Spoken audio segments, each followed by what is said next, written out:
Good morning दोस्तों। आज मैं डिस्कस करूंगा राष्ट्रपति से संबंधित। और राष्ट्रपति भारतीय संविधान के भाग 5 में और अनुच्छेद 52 से लेकर 78 तक में इसका वर्णन किया गया है। मैं जब इसका सारे का वर्णन करूंगा, बताऊंगा, तो जो पूर्व एग्जाम में पूछा गया है, जो एग्जाम में पूछते आ रहा है, वो सारे को भी साथ साथ डिस्कस करते चलूँगा, जिससे कि आपको ये आसान होगी ये समझने में, ये जानने में कि क्वेश्चन किस तरह से पूछा जाता है, कहाँ से उठाता है और कैसे उठाता है।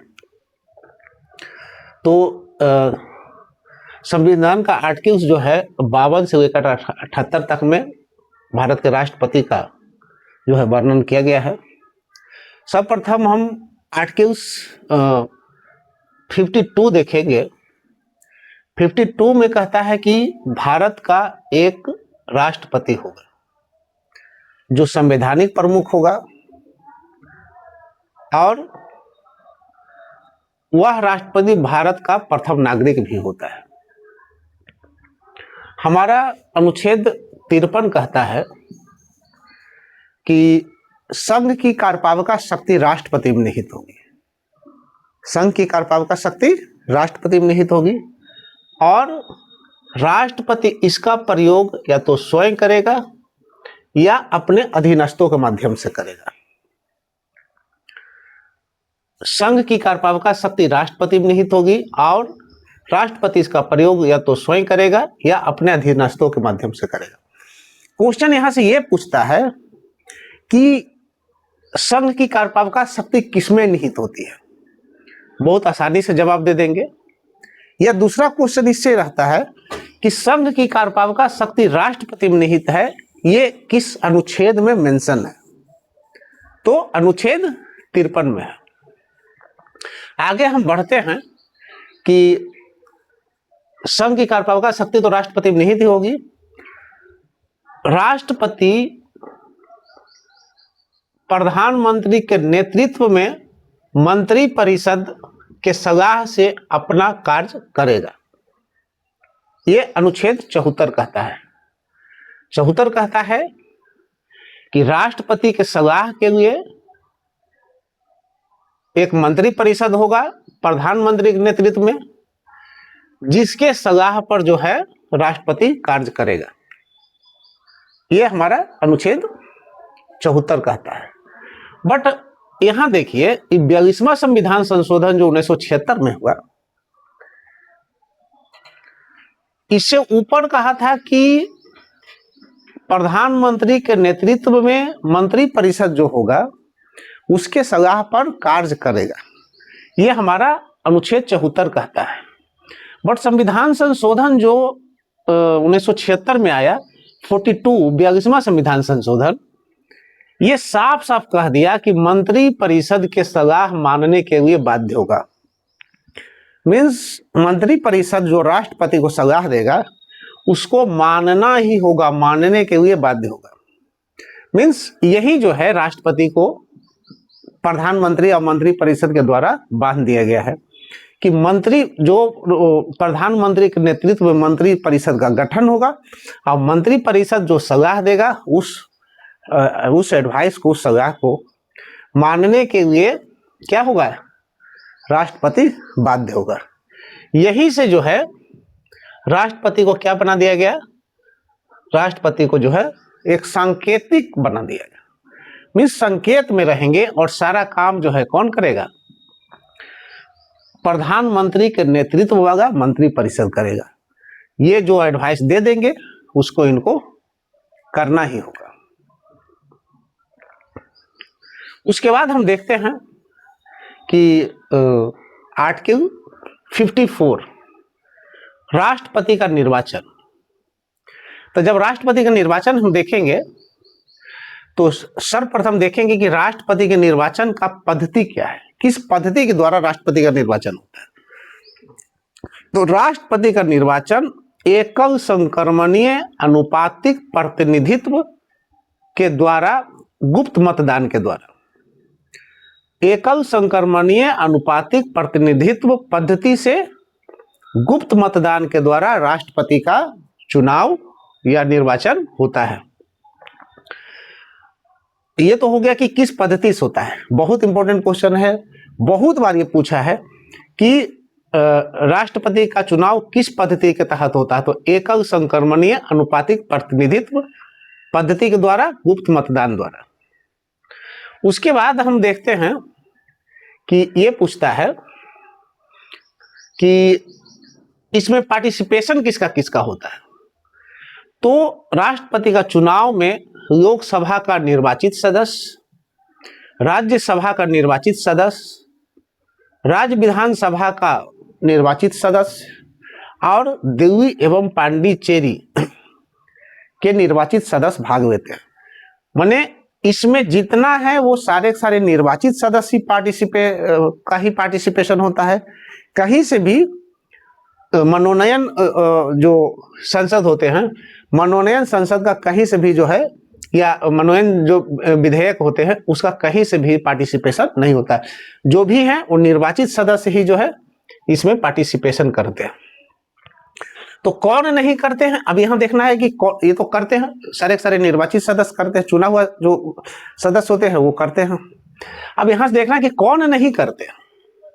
तो कौन नहीं किए, एक तो जो मनोनीत सदस्य हैं वो कभी भी राष्ट्रपति के चुनाव में हिस्सा नहीं लेंगे, भाग नहीं लेंगे।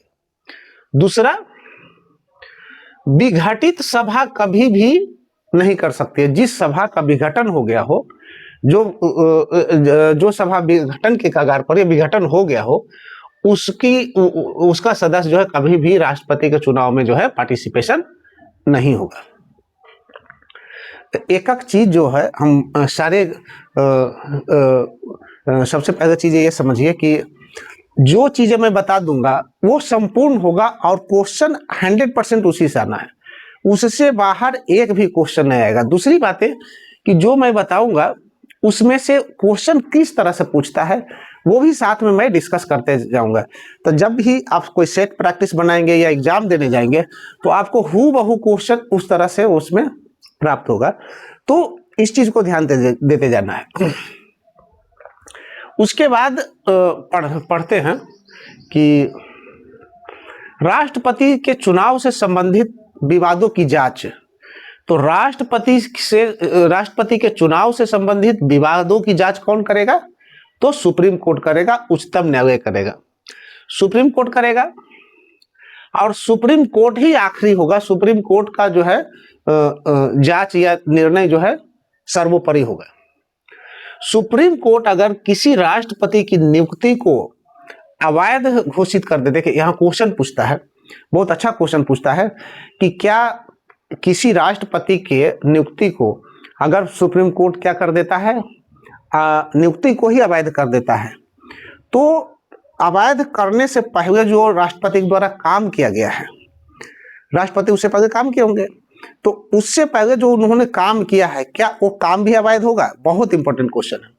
तो साफ साफ याद रखिए कि उनके द्वारा किया गया कार्य कभी भी अवैध नहीं होगा। मीन्स अवैध घोषणा से पूर्व उनके द्वारा किया गया कार्य कभी भी अवैध नहीं होगा। ये हमारा कहा ये 54। उसके बाद हम देखते हैं 55।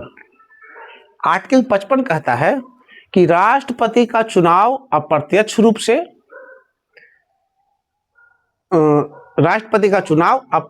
से होगा। इसका मीनिंग ये हुआ कि राष्ट्रपति का चुनाव जैसे प्रधानमंत्री का चुनाव होता है या संसद का चुनाव होता है, उस तरह से कभी राष्ट्रपति का चुनाव नहीं होगा। नहीं होने का कारण भी है, अभी बताए थे कि हमारे यहाँ राष्ट्रपति कैसे होते हैं? सांकेतिक प्रधान है, व्यवहारिक प्रधान नहीं है। हमारे यहाँ राष्ट्रपति सांकेतिक प्रधान है, ये व्यवहारिक प्रधान नहीं है। इसीलिए हमारा राष्ट्रपति का चुनाव अप्रत्यक्ष रूप से होता है, क्योंकि अगर राष्ट्रपति का चुनाव प्रत्यक्ष रूप से हो और प्रमुख जो है वह नाम मात्र का हो, तो ऐसे कंडीशन में कहीं से भी न्याय उचित नहीं होगा। इसीलिए हमारे यहाँ राष्ट्रपति के चुनाव को अप्रत्यक्ष रूप रखा गया है।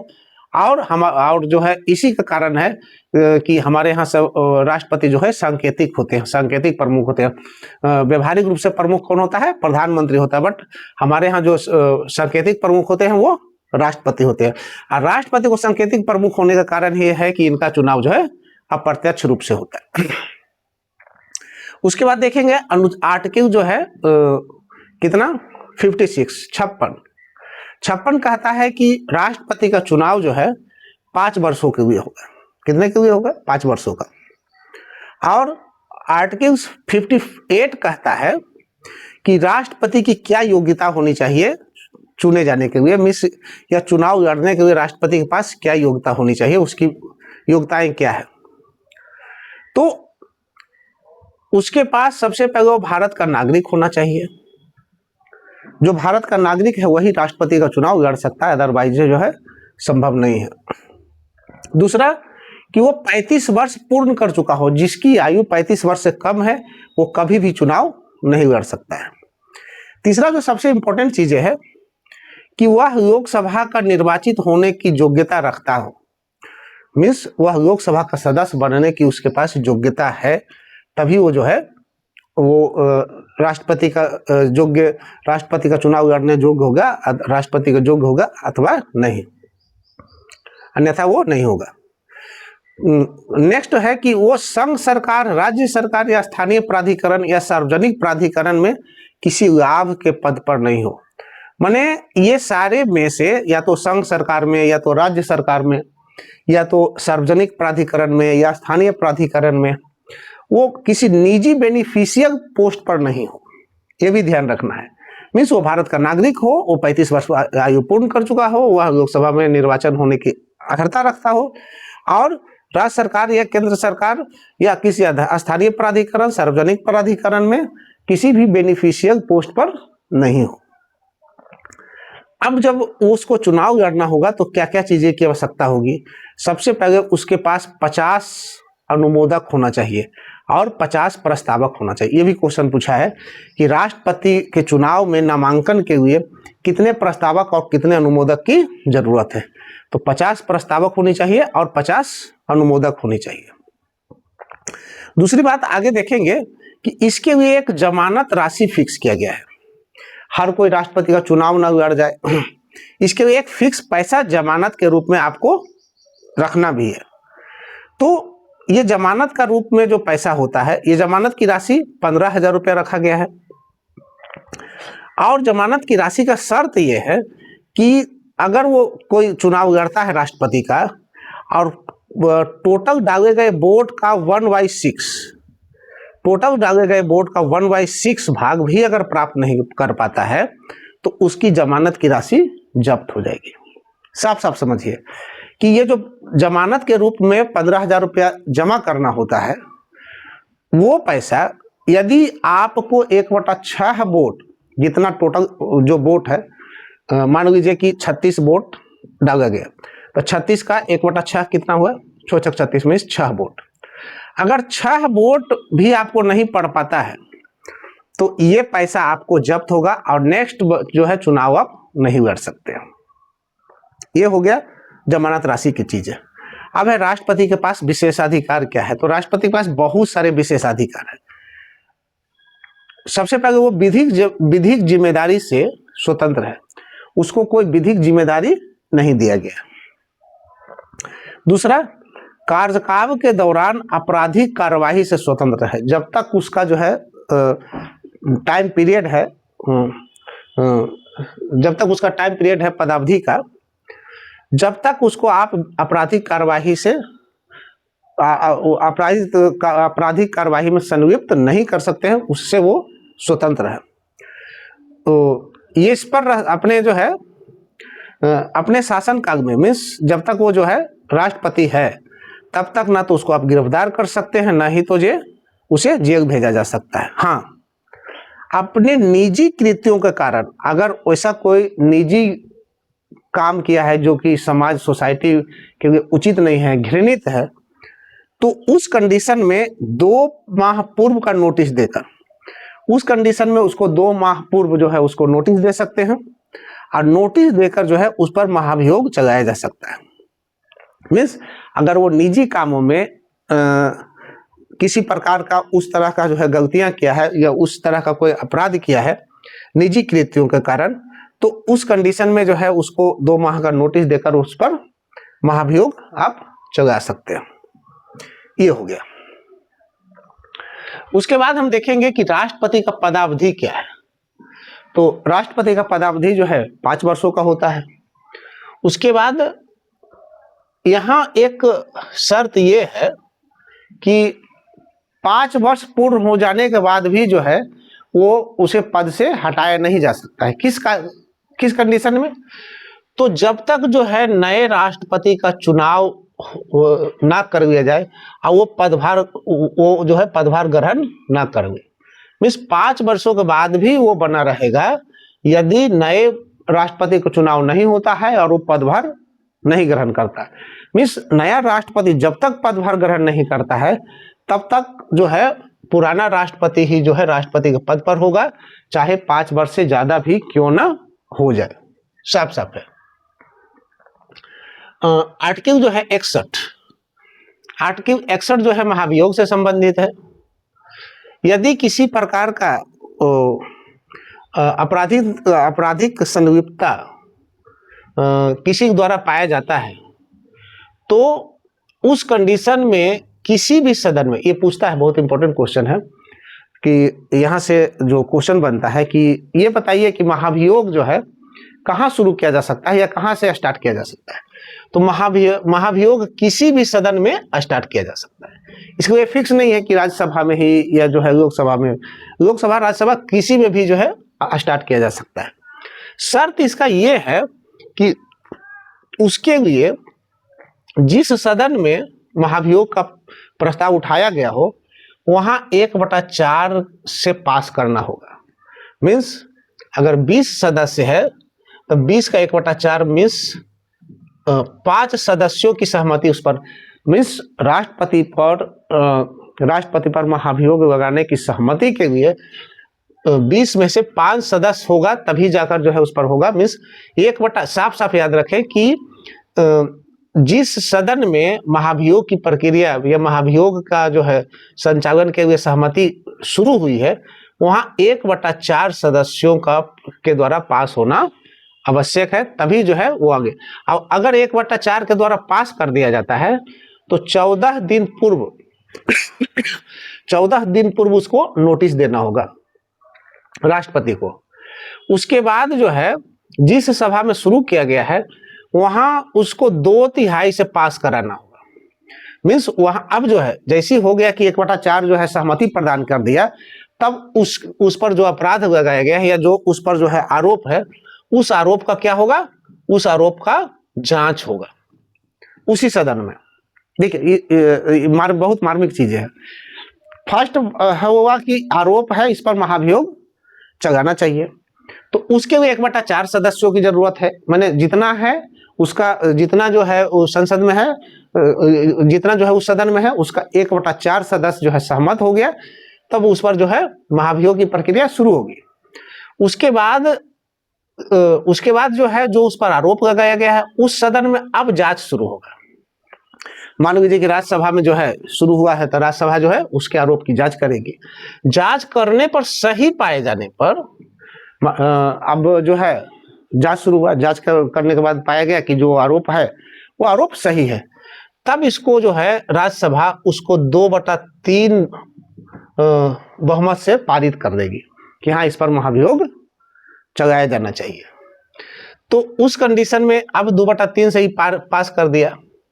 उसके बाद यही चीजें लोकसभा में आएगा, लोकसभा जो है उस पर लगे आरोपों की जांच करेगा, जांच सही पाए जाने पर वो भी 2/3 से पास कर देगा, वो भी 2/3 से पास करेगा। जब वो 2/3 से पास करेगा तो दोनों सदनों के उस कंडीशन में दोनों सदनों से पारित होने पर, पारित होने की तिथि से अब जो है दोनों सदन से उसको पारित कर दिया गया। जब दोनों सदन से उसे पारित कर दिया गया तो पारित तिथि से उसको क्या कर दिया जाएगा? पद से हटा दिया जाएगा। महाभियोग की जो प्रक्रिया है ये जो है, अब देखिए यहाँ हम जो बताए कि 1/4 से इसको पास करना होगा, फिर उसके बाद 2/3 भाग जो है 2/3 बहुमत से पास करना होगा। तो ये 2/3 में कौन होंगे, कौन से दोनों सदनों का कौन से सदस्य पार्टिसिपेशन में भाग लेंगे? तो साफ साफ है कि दोनों सदनों के निर्वाचित और मनोनीत। याद करिए जब हम देख रहे थे राष्ट्रपति के चुनाव में, निर्वाचन में, तो देखे थे कि यहाँ मनोनीत जो है पार्टिसिपेशन, मनोनीत का पार्टिसिपेशन नहीं था।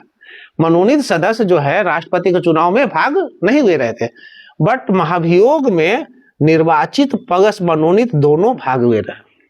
दूसरी चीजें देखिए कि इसमें दिल्ली, पुदुचेरी राज्य विधानसभा के सदस्य भी जो है चुनाव में भाग ले रहे थे, बट महाभियोग में ना तो दिल्ली पुदुचेरी का होगा ना तो राज्य विधानसभा का होगा। मीन्स सिर्फ राज्यसभा का और लोकसभा का निर्वाचित और मनोनीत दोनों सदस्य का पार्टिसिपेशन होगा। उसके बाद हम देखते हैं आर्टिकल 62 जो कहता है राष्ट्रपति की पद रिक्तता। माने राष्ट्रपति का पद अगर रिक्त होता है तो किस किस कंडीशन में पद रिक्त होगा और रिक्त होने पर क्या होगा?